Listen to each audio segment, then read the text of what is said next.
ఎవ్వరు కూడా జీవించడానికి వెళ్ళట్లే. ఎవరు కూడా జీవించడానికి, యేసు ప్రభు జీవం గురించి సాక్ష్యం ఇవ్వడానికి ఎవరు వెళ్ళట్లా. దేవుని వల్ల కలిగే జీవితం జీవించడానికి రావాలి ఇక్కడికి. ఎందుకు రావాలి? దేవుని వల్ల కలిగించే జీవితం జీవించడానికి రావాలా. ఆ జీవము ఏమన్నాడు? నా మాటలు ఆత్మయు జీవమునై ఉన్నవి. కాబట్టి ఆత్మను రక్షించి ప్రాణాన్ని కాపాడేటువంటి, జీవాన్ని ఇచ్చేటువంటి ఆయన మాటలు, ఆయన వాక్కులు వలన ఈ పాత్ర ఆశీర్వచనపు పాత్ర, ఈ బల్ల ప్రభు బల్ల.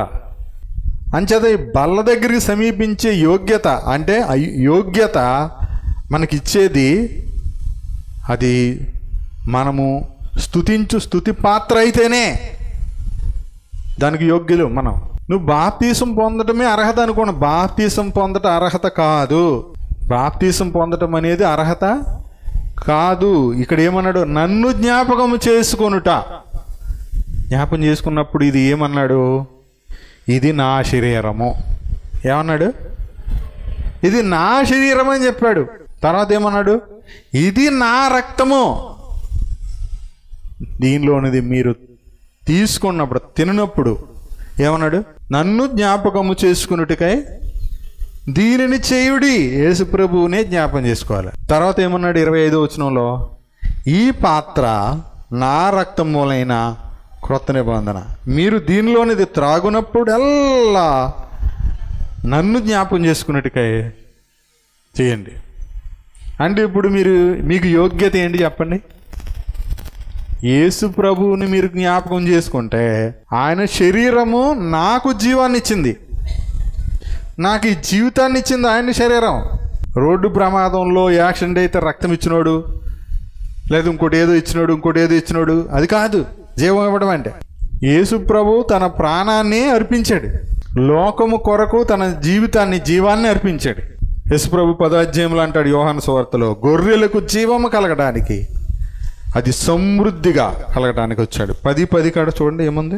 2వ భాగం, మొదటి భాగం దొంగ, 2వ భాగం గొర్రెలకు జీవము కలుగుటకును అది సమృద్ధిగా కలుగుటకు. అంటే యేసు ప్రభులో ఉన్న జీవం సమృద్ధి జీవమా, అరకొర జీవమా? వచ్చి ప్రేమ అనగానే సంతోషం అని సంతోషంగా చెప్పాల. అంటే మనం తెచ్చుకుంటూ వస్తుందా? లోపల ఉంటే వస్తుందే. పౌలు కూడా అంటాడు ఒకసారి, మీరు క్రీస్తునందు పసిపిల్లలేనని, శరీర సంబంధులేనని మీతో మాట్లాడుతున్నాను, ఆత్మ సంబంధులైన మీతో మాట్లాడినట్టుగా నేను మాట్లాడలేకపోతున్నాను అన్నాడు. ఎందుకంటే మీరు కీడు ఎక్కువ తెచ్చుకుంటున్నారు. పేతురు గారు కూడా అంటాడు, పేతురు గారు కూడా ఏమన్నాడు తెలిసే, విసుగెత్తిపోయినాడు, ఇలాగ అంటాడు. ఎందుకంటే కొంతమందికి ఇంకా ఎన్నిసార్లు చెప్పినా వాళ్ళకి ఎక్కదు. వాళ్ళేంటి దేవుడి కంటే తెలివైన వాళ్ళు, వాళ్ళకి మనం ఎవరో చెప్పలేము. మనం వాళ్ళకి మీకేమైనా అర్థమైందా ఎవరికన్నా? కొరింథీ మొదటి పత్రిక 10వ అధ్యాయం, ప్రభువుకు రోషం పుట్టించుమా, ఆయనకంటే మనము బలవంతులమా. అంటే దెయ్యాల వల్ల ప్రభు బల్ల రెండిట్లోకి వెళ్ళిపోతున్నారంటే వీళ్ళు. అంటే వీళ్ళు ఏంటి అనుకుంటున్నారు చెప్పండి? మేము దెయ్యాల బల్ల దగ్గరికి వెళ్ళినా మాకేమవుతావు ఏంటి? మేము దెయ్యాల బల్ల మీద తిన్నా మాకేమవుతావు అని వీళ్ళు ఏం చేస్తున్నారు? ప్రభువు కంటే వీళ్ళు బలవంతుల్లాగా. పేతురు గారు ఏమన్నారు తెలుసా? ఆ మాటను బట్టి చెప్తున్నాను. పేతురు గారు రాసిన 2వ పత్రిక 2వ అధ్యాయంలో అబద్ధ ప్రవక్తలు, అబద్ధ బోధకులు గురించి మొత్తం అధ్యాయం అంతా ఒక 4-5 సార్లు చదవండి. అంతా చెప్పిన తర్వాత 19 చదువుదాం. ఒకడు దేని వలన జయింపబడునో దానికి దాసుడగును కదా. వారు ప్రభువును రక్షకుడినైన యేసుక్రీస్తు విషయమైన అనుభవ జ్ఞానం చేత ఈ లోకమాలిన్యమును తప్పికుంచుకున్న తరువాత మరల వాటిలో చిక్కుబడి వాడి చేత జయింపబడిన ఎడల వాడి కడవరి స్థితి మొదటి స్థితి కంటే మరలా వాటిలో చిక్కుబడి, లోకమాలిన్యం తప్పించుకున్నాడట, మరలా వాటిలో చిక్కబడ్డాడంట. వాడి చేత జయింపబడిన ఎడల వాడి కడవరి స్థితి మొదటి స్థితి కంటే చెడ్డది, మరీ చెడ్డది అన్నాడు. మరీ చెడ్డది. తర్వాత ఏమన్నాడు? 21, వారు నీతి మార్గమును అనుభవపూర్వకంగా తెలుసుకొని తమకు అప్పగింపబడిన పరిశుద్ధమైన ఆజ్ఞ నుండి తొలగిపోవుట కంటే, పరిశుద్ధమైన ఆజ్ఞ ఏంటి అని చెప్పండి? ప్రేమే. ప్రేమించండి. క్రొత్త ఆజ్ఞ ప్రేమే. ఆజ్ఞ అసలు ఒకే ఒక ఆజ్ఞ ప్రేమే. ఈ ఆజ్ఞ నుంచి తొలగిపోవుట కంటే ఆ మార్గము అనుభవపూర్వకముగా తెలియక ఉండటే వారికి మేలు. చూసారా, అసలు తెలియకపోతేనే మీకు మేలు. ఎవరి జీవితానికి ఎవరో కారకులు కాదు. మన జీవితానికి మన అమ్మ నాన్న కూడా కారకులు కాదు. వాళ్ళ గర్భాన్ని ఒక పాత్రగా ఇచ్చాడు అంతే. వాళ్ళ కడుపులోంచి బయటపడ్డాం తప్ప వాళ్ళు కూడా మనం కావాలని కోరుకున్నది కాదు. ఒకవేళ వాళ్ళు కోరుకుంటే మళ్ళంటి వాళ్ళు కోరుకోరు. అసలు ఎవరిని కోరుకోవాలో కూడా తెలియదు. ఇలాంటి గందరగోళమైన ప్రపంచాన్ని చూసి కనుక వస్తే ఏమనుకుంటారు తెలుసా? బాబు, ఎంత పాపిష్టి లోకం, ఎంత మోసం, ఎంత యాసం, ఎంత దగా ఉన్నటువంటి ఈ మనుషుల మధ్యలో అసలు నాకు బిడ్డను కనడం ఇష్టమే లేదు, దేవుడా వద్దు అంటారు అన్నమాట. నాకు బిడ్డలో వద్దని చెప్పాలి. నీ పనికిమాలను కడుపు తీపి వద్దులే. ఈ పాపిష్టి లోకంలో నీ పాపిష్టి ప్రేమ ఎవరికి అవసరం లేదు. నీ ప్రేమ కూడా పాపిష్టిదే. ఆయన ప్రేమ అర్థం కానని చెప్పు, మన ప్రేమ కూడా పాపిష్టిదే. ఎందుకు? ఈరోజు ఒక తల్లి ప్రేమ బిడ్డను పాడు చేస్తుంది. ఒక తల్లి గారాభం బిడ్డను సర్వనాశనం చేసేస్తుంది. ఎంత ఎలాగంటే ఫోన్ ఇవ్వలేదని తలబద్దలు కొట్టేస్తున్నారు, ఫోన్ ఇవ్వలేదని పీక్కొరికేస్తున్నారు, ఫోన్ ఇవ్వలేదని ఇంక ఏ పడితే చేస్తున్నారు. ఇచ్చింది ముందు ఇచ్చి పాడు చేసింది ఎవరు? నేను ఇంకో మాట చెప్తున్నాను. ఒకవేళ మీ పిల్లలకి ఫోన్ ఇవ్వకపోతే వాడు మీ మీద తిరగబడిపోయి మిమ్మల్ని కొట్టే పరిస్థితికి వచ్చిరంటే ఆ తప్పు కూడా మీదే. కాబట్టి అసలు మీరే ఫోన్ వాడడం మానేయండి, అది మంచిది. నిజంగా మీ పిల్లలను ప్రేమించి మీ పిల్లల మేలు కోరుకునే వాళ్ళు, మీ పిల్లల భవిష్యత్తు బాగుండాలని కోరుకుంటే, మీరు కన్నారు కాబట్టి మీ మీద ఈ బాధ్యత ఉంది. మీరన్నా ఫోన్ వాడడం మానేయండి. లేకపోతే ఏ చిన్న ఫోన్ కొనుక్కోండి. అది ఎవడో దాంతో ఆడాలని కూడా అనుకోడు. ఒకవేళ దాంతో ఆడుకున్నా పెద్ద ప్రమాదం ఏమి ఉండదు, ఎంత ప్రమాదం అయితే ఉండదు. దయచేసి చెప్తున్నాను, మాట్లాడుకోవడానికి మాత్రమే. మళ్ళీ మీరు రీల్స్ చూడడానికి, చూడడానికి కాదు. భూమి మీద నుండి బుద్ధి చెప్పేవాడిని తృణీకరిస్తే పరలోకం నుండి బుద్ధి చెప్పేవాడిని తప్పించుకోగలడా? తప్పించుకోలేడు. అందుకే చెప్తున్నాను, మళ్ళీ మిమ్మల్ని ప్రేమించి చెప్తున్నా, ప్రభు బలం ముందు చెప్తున్నాను, మీరు ఏదైతే సాధించాలనుకుంటున్నారో అది మొత్తం మానేసి సాధించాక రండి. లేకపోతే ఇదిగో పేతురు 2:30-21 సంభవిస్తుంది.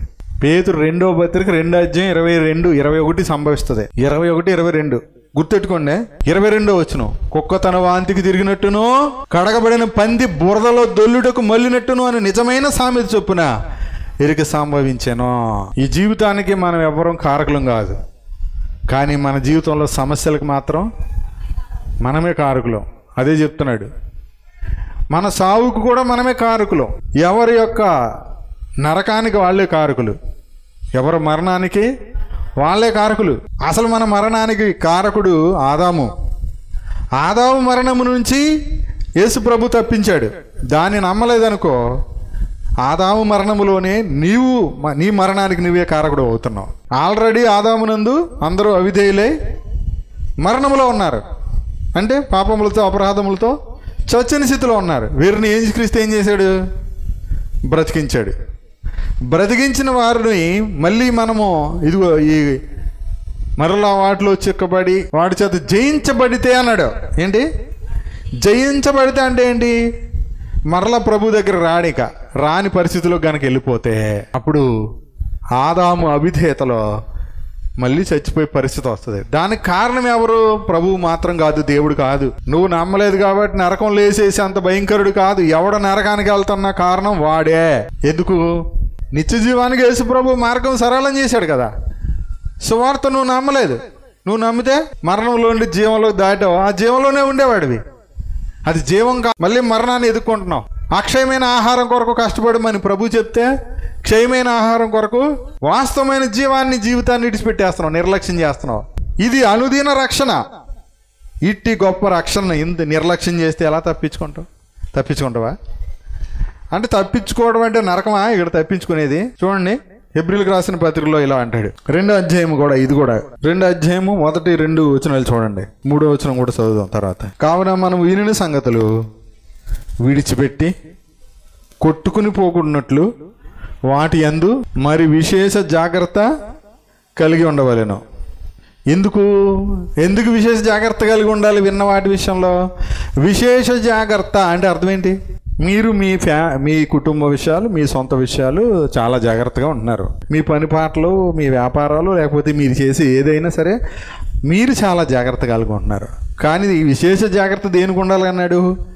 మీరు ఏ వాక్యం అయితే వింటున్నారో ఆ జీవవాక్యం, మిమ్మల్ని జీవింపచేసే వాక్యం, మిమ్మల్ని బ్రతికించే వాక్యం, అది కొట్టుకుని పోకుండా ఉండాలంటే, విడిచిపెట్టి కొట్టుకుని పోకుండా ఉండినట్లు వాటి యందు మరి విశేష జాగ్రత్త కలిగి ఉండవలెను. ఎందుకనగా దేవదూతల ద్వారా పలకబడిన వాక్యము స్థిరపరచబడింది. యేసు ప్రభు స్థిరపరిచాడు సిలువలో. ప్రతి అతిక్రమమును అవిధేయతయు న్యాయమైన ప్రతిఫలము పొంది ఉండగా అన్నాడు.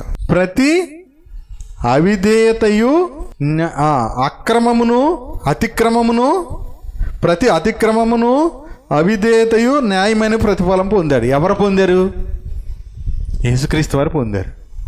ప్రతి అతిక్రమానికి ప్రతి అవిధేయతకు అన్నాడు. అంటే మనం చేసిన అతిక్రమం కానీ, ఆదాము అవిధేయతకు కానీ, మన అవిధేయతకు కానీ అన్నిటికీ న్యాయమైన ప్రతిఫలం ఎవరు పొందారు? అంటే ఇంక ఏదైనా మన మీద అవిధేయత ఉందా? ఇంకా అతిక్రమం ఏదైనా ఉందా మిగిలి? లేదు. సంపూర్ణులుగా చేశాడు క్రీస్తులో కదా, సంపూర్ణంగా రక్షించాడు. ఆయన ఇచ్చే రక్షణ నిత్య రక్షణ. ఏ రక్షణ? నిత్య రక్షణ. నిత్య రక్షణలో అనుదిన రక్షణ కూడా ఉంది. ఈరోజు కూడా కాపాడ్డా? ఈరోజు కాపాడేవాడిని వదిలేసి నీ వ్యాపారం కాపాడుతుంది అనుకుంటావు, నీ చేతి పని, నీ కూలి పని, నువ్వు చేసే ఉద్యోగం, లేకపోతే ఆహారం, కుటుంబ పోషణ కోసం చేసేదే నేను కాపాడుతుంది అనుకుంటున్నాను. దీనిని ఏమన్నాడు? 23వ వచనం, ఇంత గొప్ప రక్షణ అంటే ఏంటి? ప్రతి అతిక్రమానికి అవిధేయతకి న్యాయమైన ప్రతిఫలం ఎవరు పొందారు? యేసు ప్రభు పొందాడు. దాన్ని నువ్వు తృణీకరించావు అనుకో, ఇది గొప్ప రక్షణ అన్నాడు. దీన్ని యేసు ప్రభు భరిస్తే మనకు గొప్ప రక్షణ వచ్చింది. ఇంత గొప్ప రక్షణను మనము నిర్లక్ష్యము చేసిన ఎడల ఎలాగూ తప్పించుకుందుమో. ఇది ఏ రక్షణ తెలుసా? ఆ నిత్య రక్షణలో అనుదిన రక్షణ. ఈ రక్షణ నిర్లక్ష్యం చేస్తే నువ్వు ఏ విధంగా తప్పించుకుందాం అనుకుంటున్నావు? అందుకని ఒకవేళ ఏ విధంగా తప్పించుకునే ప్రయత్నం చేస్తే ముందు అక్కడికి వెళ్ళిపోండి. ముందు ఆ పని చూడండి. నువ్వు మానేస్తే నీ వ్యాపారం డెవలప్ అవుతుంది అనుకో, నీ చేతివృత్తి డెవలప్ అవుతుంది అనుకో, లేకపోతే ఇంకోటి ఏదో అనుకో, అది పూర్తి చేసుకుని రా. ఎప్పుడు పూర్తి అవుద్దో? అసలు చచ్చిపోయే లోపల ఏదైనా పూర్తి అవుద్దా? ఏంటి నీ గోల్ ఏంటి? నీ గురేంటి? అసలు నీ జీవితం సంపూర్ణం అవడానికి, నువ్వు సంతోషంగా జీవించడానికి, నీకు అసలు ఏది ఉంటే నువ్వు సంతోషంగా ఉంటావు, ఏది ఉంటే నువ్వు తృప్తిగా ఉంటావు, ఏది కావాలి నీకు, ఇది గనక నాకుంటే నా జీవితం హ్యాపీగా ఉంటుంది అని ఏదైనా చెప్పగలవా అని అడిగాను. ప్రభు అంటాడు, నా నిమిత్తము, సువార్త నిమిత్తము తన ప్రాణమును పోగొట్టుకున్నవాడు దాన్ని కాపాడుకుంటాడు. రక్షింపకోరుకున్నవాడు ఏమనుకుంటాడు? దాన్ని పోగొట్టుకుంటాడని చెప్పాడు. ఆయనను వెంబడింపగోరితే ఏమన్నాడు? తనను తాను ఉపేక్షించుకోవాలంటాడు, తన సిలువను ఎత్తుకోవాలన్నాడు. అంటే ఎవరైతే వాళ్ళు ఉపేక్షించుకోవట్లేదు, ఉపేక్షించుకోవడం అంటే వాళ్ళు ప్రాణం మీద మనసెట్టుకోకూడదు. నా బతుకు ఎలాగ ఇప్పుడు మానేస్తాడు, ఉద్యోగం తీసేస్తే బతకలేమా? ఎలాగ ఫిక్స్ అయిపోయారు చెప్తున్నాను నేను. వీళ్ళ బాధలు ఎలా తెచ్చుకుంటున్నారు, వీళ్ళ సమస్యలకి వీళ్ళు ఎలా కారకలో చెప్తున్నాను నేనండి. ఆటో తోలివాడు, ఆటో తప్ప నేను ఇంకేం తోలలేను, ఇంకేం చేయలేను అంటాడు. ముష్టి ఎత్తుకోరా బాబు, పర్లేదు. ఆటో తోలుతూ అప్పులు పాలైపోయి యేసు ప్రభుకి, కుటుంబానికి, అందరికి కన్నీరు మిగిల్చే కంటే అడుక్కుంటే సిగ్గు లేకుండా దానం చేసేవాళ్ళు చాలామంది ఉన్నారు ఈ లోకంలో. యారా బాబు ఎందుకు అడుక్కుంటున్నావు అంటే, ఏ పని చేయలేక అడుక్కుంటున్నాను అని చెప్పు, జాలి కలిగి వేస్తారు. లేకపోతే ఏమి లేకపోతే కాలు ఎరగొట్టుకో, కుంటుకుంటా తిరుగు, లేకపోతే ఓ కొన్ను పోగొట్టేసుకో, ఒంటి కొన్నుతోటి ఎల్లు, జాలిపడి వేస్తారు. లేదా 2 చేతులు ఇక్కడికి నరికేసుకో, అప్పుడన్నా జాలిపడి ముష్టేస్తారు. అంటే ఇలా చెప్తే కూడా అర్థమవుతుంది వాక్యం. యేసు ప్రభువుని నమ్ముకోక ముందర నువ్వు ఒక్కడవే, నీ కుటుంబం ఉందనుకోవడం కూడా నీకు ఇది భ్రమ, అది మోసం. యేసు ప్రభువుని నమ్మిన తర్వాత నీ వెనక ఈ సృష్టిని, యావత్ సృష్టిని కలిగించిన ఆ ప్రభువు ఉన్నాడు, దేవుడున్నాడు, సర్వశక్తిమంతుడున్నాడు. యేసు ప్రభువుని నమ్మిన తర్వాత ప్రపంచవ్యాప్తంగా ఉన్నటువంటి క్రీస్తు సంఘం అనే శరీరంలో నువ్వు భాగానవయ్యో. నీ వెనక ఒక ఎంత లెక్కింప సఖ్యము కానంత సమూహం ఉంది నీతో. పరిశుద్ధుల సంఘములో, జ్యేష్ఠుల సంఘములో, పరలోకపు జీవ గ్రంథంలో నీ పేరు ఉంది. ఇక్కడే రాశాడు 12వ అధ్యాయంలో హెబ్రీ పత్రికలోనే. నీ పేరు ఎక్కడుందో అసలు నీకు ఏమన్నా తెలుస్తుందా? అక్కడి నుంచి తీసేసుకోవడానికి నువ్వు ట్రైనింగ్ అయిపోతున్నావు రోజును. 12:22 చూడండి. సియోను కొండకును, అంటే సియోను కొండ అంటే పరలోకం అన్నమాట, జీవము గల దేవుని పట్టణానికి వచ్చారు, అనగా పరలోకపు యెరూషలేముకు వచ్చారు. వేవేల కొలది దేవదూతల యొద్దకు వచ్చారు. అంటే ఇప్పుడు మన చుట్టూరు ఎంతమంది ఉన్నారు దేవదూతలు? నువ్వు ఎక్కడికి వెళ్ళినా వేవేల కొలది దేవదూతలు పర్యవేక్షణలో నువ్వు ఉన్నావు. కానీ నీకు ఆ సంగతి గుర్తించకపోతే ఆ దేవదూతల పరిచర్య నువ్వు పొందలేవు. వేవేల కొలది దేవదూతల యొద్దకును, పరలోకమందు రాయబడి ఉన్న జ్యేష్ఠుల సంఘానికి వచ్చావు. తర్వాత వారి మహోత్సవానికి వచ్చావు. అంటే ఇప్పుడు ఇక్కడికి వచ్చావంటే జ్యేష్ఠుల సంఘం, ఆ సంఘంలో మహోత్సవం. అంటే ఇప్పుడు ఇది ఉత్సాహకరమైన స్థలమా, ఏడుపుటి స్థలమా? మన పాపాలు గుర్తు చేసుకునే స్థలం కాదు, మన అతిక్రమాలని జ్ఞాపకం చేసుకునే స్థలం కాదు. యేసు ప్రభు మన కొరకు చేసిన ఆ కార్యాలన్నిటినీ బట్టి ఆయన స్తుతించే స్థలం, కృతజ్ఞతలు చెల్లించే స్థలం. ఇంకేమన్నాడు? అందరి న్యాయాధిపతి అయిన దేవుని వద్దకు వచ్చాం. అంటే ఏంటి ఇప్పుడు చెప్పండి? యేసు ప్రభు కరెక్ట్గా న్యాయం తీరుస్తాడు, న్యాయం తీర్చడా? ఆయన అన్యాయం చేయుట అసంభవం. కాబట్టి నువ్వేమనుకుంటున్నావు? మనం ఏమనుకుంటాం? ఎలాగైతే ఇలాగైపోద్దేమో, అలాగైపోతే ఇలాగైపోద్దేమో, ఇలాగైతే అలాగైపోద్దేమో, ఇప్పుడు ఎలా పోతే ఎలాగా, ఇలా మానేస్తే ఎలాగా, ఇదే కథ ముందర. అయ్యో చచ్చిపోయారు. యేసుప్రభు దగ్గరికి ఒక ఆయన వచ్చాడు, నా తండ్రి చచ్చిపోయాడు, పాతిపెట్టి వస్తాను అన్నాడు. వెళ్ళి అర్జెంట్కి వెళ్ళి వచ్చాయి అన్నాడా? ఈ రోజుకి మనకు అర్థమవుతుంది. అంటే వింటాం, అలాగ అన్నాడు ప్రభు, అంతే, మామూలే. ఇప్పుడు ఏం చేయాలి? మన దాకా వస్తే ఏం చేస్తాం? అంటే చచ్చిపోయినాడు ఎవరు? సొంత తండ్రి, కన్న తండ్రి కదా, కన్న తండ్రి. ఇప్పుడు యేసు ప్రభు కన్న తండ్రా, విమోచించిన తండ్రా? విమోచించిన తండ్రా, కన్న తండ్రా? మీరు కష్టపడుతుందా, మీరు సంపాదిస్తుందా? అది క్షయమైపోయే ఆహారం కొరక, అక్షయమైన ఆహారం కొరక? క్షయమైన ఆహారం కొరకే. మరి దేనికి వాల్యూ ఇస్తున్నారు మీరు?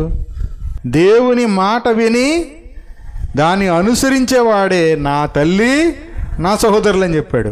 ఇప్పుడు నేను క్రీస్తుని నమ్ముకున్నా, నాకెవరు సహోదరులు, నాకెవరు తల్లి, నాకెవరు కుమారులు, నాకెవరు కుమార్తెలనంటే దేవుని వాక్యం వినేవాళ్ళు, వాళ్ళే నా బంధువులు, వాళ్ళే నా రక్త సంబంధులు, వాళ్ళు క్రీస్తు రక్త సంబంధులు, వాళ్ళు ఆత్మ బంధువులు.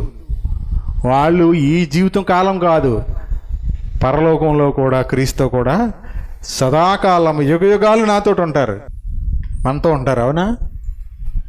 కాబట్టి మన ప్రేమని, మన త్యాగాన్ని, తిమోతిని ఏమన్నాడు? నా నిజమైన కుమారుడు అన్నాడు. తీతుని ఏమన్నాడు? నా నిజమైన కుమారుడు, విశ్వాసమును బట్టి నా నిజమైన కుమారుడు అన్నాడు. ఇప్పుడు నాకు నిజమైన కుమారులు అంటే ఎవరు లేరు. ఒకప్పుడు ఒక ఆయన అన్నాడు, ఈయన పలానా ఆయన, నీకు ఈయన సాయి గారికి నిజమైన కుమారుడు అన్నాడు. ఆడికి అంత డూప్లికేట్ కొడుకని మన ఆడిగాడే నిరూపించుకున్నాడు. అంటే ఒకవేళ అతను అన్నవాడు మనిషి కాబట్టి అతనికి లోపల తెలియదు, కానీ నిజమైన కుమారులు ఎవరో నాకు మాత్రం తెలుస్తుంది. కాబట్టి ఒకటి, దేవుని మాట విన్నవాడు నాకు నిజమైన కుమారుడు. నాతో కలిసి దేవుని పరిచర్యలో సాగిపోయేవాడు నాకు నిజమైన కుమారుడు. విశ్వాసాన్ని బట్టి జీవించేవాడు నాకు నిజమైన కుమారుడు. వాడు ఇక్కడ కాదు, ఎక్కడైనా ఉండొచ్చు. ఒకళ్ళు ఇక్కడ ఉన్నవారిలో ఎవరో లేకపోయి ఉండొచ్చు, కానీ ఎక్కడో ఉంటాడు. ఇక్కడ ఉన్నవారిలో సహోదరులు కావచ్చు, వాళ్ళు కూడా నాకు నిజమైన కుమారులే. క్రీస్తునందు నన్నుగా ప్రేమించేవాళ్ళు, క్రీస్తునందు సుమా, క్రీస్తునందు విశ్వాసమును బట్టి ప్రేమించేవాళ్ళు, విశ్వాసమును బట్టి ఈయన ఎట్టివాడు అని ఎరిగిన వాళ్ళు నాకు నిజమైన పిల్లలు. కాబట్టి ఏం పోగొట్టుకుంటున్నారు తెలుసా? నిర్లక్ష్యం చేస్తున్నారండి. ఏం పోగొట్టుకుంటున్నారు? అనుదిన రక్షణ పోగొట్టుకుంటున్నారు. ఏంటి? అనుదిన రక్షణ పోగొట్టుకుంటున్నారు. గుర్తుపెట్టుకోండి, దేవుడు చెప్తున్నాడు చూడండి. మళ్ళీ హెబ్రీ పత్రిక 2వ అధ్యాయం ఇంత గొప్ప రక్షణను మనం నిర్లక్ష్యం చేసిన ఎడలాగా తప్పించుకుందాము. అట్టి రక్షణ ప్రభువు బోధించేత ఆరంభమై దేవుడు తన చిత్తానుసారముగా సూచక్రియల చేతను మహత్కార్యముల చేతను నానా విధములైన అద్భుతముల చేతను వివిధములైన పరిశుద్ధాత్మ వరములను అనుగ్రహించుట చేతను వారితో కూడా సాక్ష్యమిచ్చుచుండగా వినిన వారి చేత మనకు దృఢపరచబడెను. వినిన వారి చేత 4వ అధ్యాయము 2వ వచనం. 1వ వచనంలో ఏమన్నాడు? ఆయన యొక్క విశ్రాంతిలో ప్రవేశించుతామనే వాగ్దానం ఇంకా నిలిచి ఉంది. మీలో ఎవడైనను ఒకవేళ ఆ వాగ్దానం పొందకుండా తప్పిపోవునేమో అని భయము కలిగి ఉండాలి. వారికి ప్రకటింపబడినట్లు మనకును సువార్త ప్రకటించబడింది, కానీ వారు వినిన వారితో విశ్వాసము గలవారై ఎలా ఉండలేదు? కలిసి ఉండలేదు. కలిసి ఉంటే ఏమవుద్ది? విన్న వాక్యం వారికి ప్రయోజనం చేకూరుతుంది, వారికి జీవం కలుగుతుంది. కనుక ఏమైందంట? కలిసి ఉండకపోతే ఏమైంది? విన్న వాక్యం వారికి నిష్ప్రయోజనమైంది. 3వ వచనం. కాగా జగత్ పునాది వేయబడక మునిపే ఆయన కార్యములన్నీ సంపూర్తి అయి ఉన్నను. ఈ విశ్రాంతిని గూర్చి నేను కోపముతో ప్రమాణము చేసినట్టు వారు నా విశ్రాంతిలో ప్రవేశింపరు అని ఆయన చెప్పిన మాటను విశ్వాసులైన మనము ఆ విశ్రాంతిలో ప్రవేశిస్తున్నాం.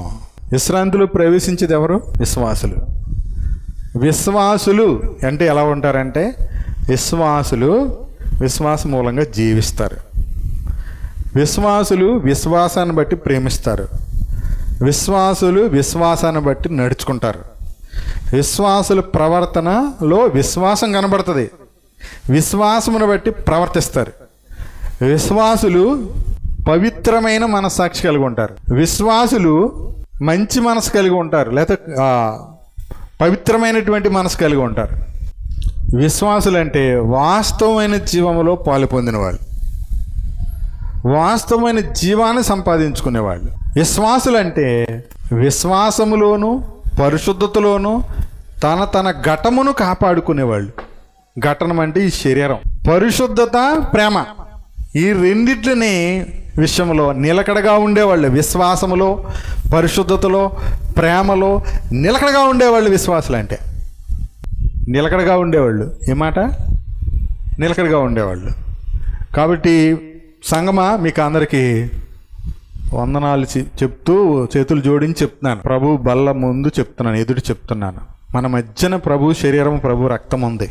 అది మనం జీవించడానికి ఇచ్చాడు. మనం క్రొత్త నిబంధనలో జీవించడానికి ఇచ్చాడు. దేవుని వలన కలిగే జీవితం. ఈ జీవితానికి ఆహారం దేవుని వాక్యమే. మన జీవితం పరిపూర్ణంగా కట్టబడాలంటే ఆ వాక్యంతోటే తప్ప మరొక మార్గము, మరొక అవకాశము లేదు. ఇట్టి వాటికి విరోధమైన నియమము ఏది లేదు. ఇది జీవమునిచ్చు ఆత్మ యొక్క నియమము. ఇది పాప మరణముల నియమము నుండి విడిపించే నియమము. ఇది జీవమునిచ్చే నియమం. ఇలాంటి నియమం ఈ ప్రపంచంలో ఎక్కడా లేదు. ఏ పుణ్యక్షేత్రానికి వెళ్ళినా లేదు. నువ్వు ఈ భూమి ఆ మూల నుంచి ఈ మూలకి 7 సప్త సముద్రాలు నువ్వు ఎతికినా సరే ఈ నియమం ఎక్కడా లేదు. కానీ నువ్వు నమ్మితే అది నీ హృదయంలోనే ఉంది. అది నీ వద్ద ఉన్నది. ఇప్పుడు నువ్వు మాట్లాడితే నీ నోట్లో ఉన్నది. అది మేము ప్రకటించు విశ్వాస వాక్యం. దీనికి నువ్వేమి చేయట్లా. ఆయన ఏం చేశాడో తెలుసుకో. ఆయన ఏం చేశాడో తెలిసేసేదే కృపావాక్యం. ఏంటి? కృపావాక్యం. ఆయన ఏం చేశాడో తెలియజేసే ఆ కృపావాక్యమే నీకు రక్షణ వాక్యం. ఏం వాక్యం? రక్షణ వాక్యం. ఇది నమ్మితే ఇదే రక్షణ సువార్త. రక్షణ సువార్తలో క్రీస్తే నీ కొరకు పుణ్యకార్యం చేశాడు. క్రీస్తే నీకు నీతి దానంగా చేశాడు. క్రీస్తే నీకు కృపను దానంగా ఇచ్చాడు. క్రీస్తే నీకు కృప మహదైశ్వర్యంగా ఉన్నాడు. కాబట్టి ఇవి నమ్మితే ఆయన మాట వల్ల జీవిస్తావు. విశ్వసించువాడే నిత్య జీవము గలవాడు. స్తోత్రాలు చెల్లిద్దాం. పరమ తండ్రి, మీకు కృతజ్ఞతాస్తులు చెల్లించుకుంటూ విన్న మాటలు అందరి హృదయాల్లోనూ నాయన స్తుతి పాత్రగా, ఆశీర్వచనపు పాత్రగా కృతజ్ఞతాస్తుతులు చెల్లించే స్తుతి ధూపముగా, స్తుతి నైవేద్యముగా నాయన మీకు ఇష్టమైనటువంటి స్తుతి సింహాసనముగా నాయన ప్రతి ఒక్కరి హృదయాల్లో మీరే జీవవాక్యముగా, జీవముగా నాయన ఆత్మయు జీవమునైన మీ మాటలుగా మా అందరి హృదయాల్లో మీరు అనుగ్రహించినటువంటి వర్తమానం బట్టి స్తోత్రాలు చెల్లించుకుంటూ, మా మధ్యనున్న ప్రభు శరీరాన్ని బట్టి, మా ప్రభు రక్తమును బట్టి, ప్రభు బలను బట్టి యేసుక్రీస్తు నామమున కృతజ్ఞతాస్తుతులు చెల్లించి ఆరాధిస్తున్నాం తండ్రి. ఆమేన్.